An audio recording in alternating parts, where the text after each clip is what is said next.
Hi! In front of me is Realme Narzo 50A Prime, and today I would like to show you how you can operate voice recorder on this device. First of all, you need to find Recorder app and click on it.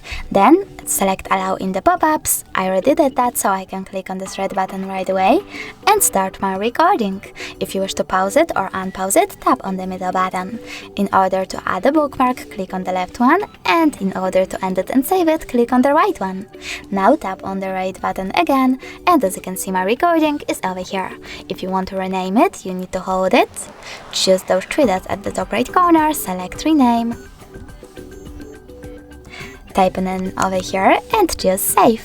If you wish to listen to it, just click on it. And start.